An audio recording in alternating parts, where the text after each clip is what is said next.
In this video, we will use the relationship between linear motion and angular motion to answer the following questions. You travel down the road in your car at 65 miles per hour. The tires have good traction and roll without slipping with a radius of 33 centimeters. First we ask, what is the angular velocity of the tire in radians per second and revolutions per second? Next we ask, if you have oversized tires with a radius of 37 centimeters, what speed will the speedometer read if they spin as fast as they did before? This problem involves the principle of rolling without slipping and how that creates a relationship between linear velocity and angular velocity. The reasoning goes as follows.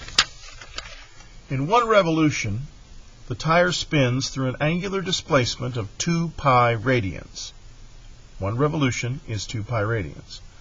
If it rolls without slipping, then the tire also moves a linear distance equal to its circumference, which is a distance of 2 pi r.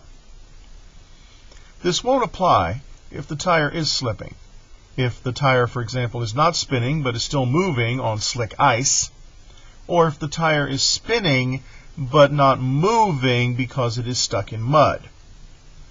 If, however, we have good traction and the wheel rolls without slipping, then we have this relationship, because for constant velocity, linear velocity is linear distance divided by time. And for constant spin, angular velocity is angular distance divided by time. So therefore, the velocity is the circumference, 2 pi r, divided by the time, and the angular velocity is 2 pi radians divided by time. Combining those two equations, we see that for one spin, if we roll without slipping, the velocity is equal to r times omega, because this times r gives us this. So we have this relationship between the linear velocity of the tire, and therefore the linear velocity of the car, and the angular velocity of the tire. They are related by the radius of the tire. So for our first problem, we have our data that the velocity of the car is 65 miles per hour. Now we have to convert this into meters per second. So we go through our standard procedure, knowing that there are 1,609 meters in 1 mile, and there are 3,600 seconds in 1 hour. So the hours cancel, the miles cancel, and we are left with meters per second.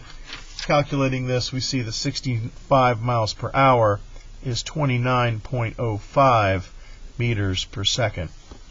I'm keeping a couple of extra decimal places.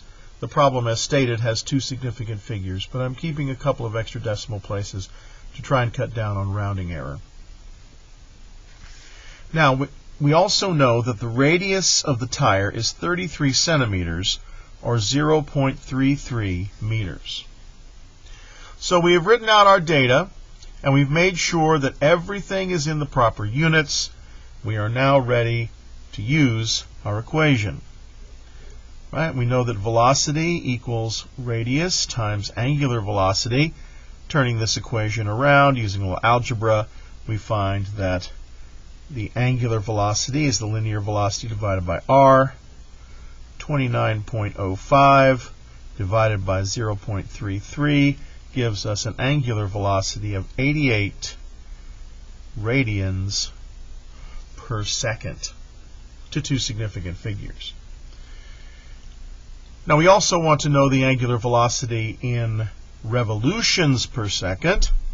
Right? So we say that 88 radians per second times 1 revolution for 2 pi radians, that gives us 14 revolutions per second.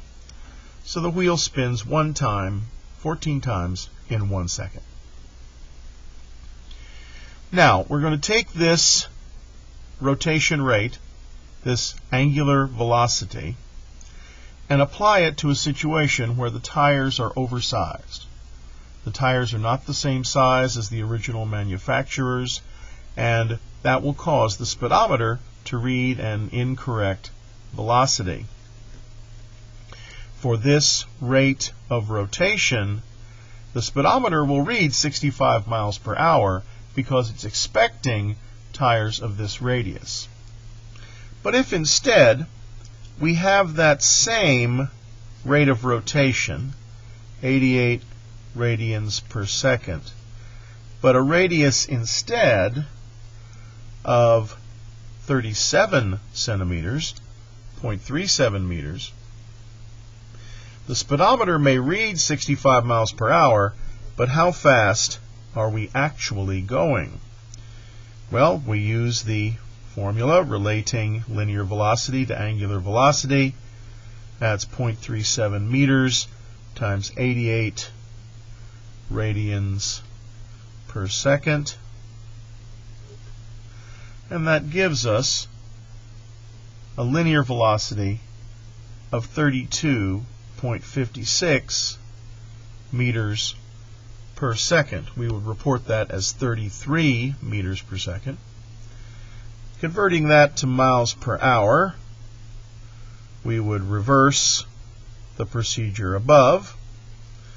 Right? We would say 1 mile is 1,609 meters. Right? And there are 3,600 seconds in 1 hour. So now the meters cancel and the seconds cancel, and we get 72.8 miles per hour, which we would report as 73 miles per hour. So we're actually going 73 miles per hour, but the speedometer reads 65 miles per hour because we have the wrong size tires.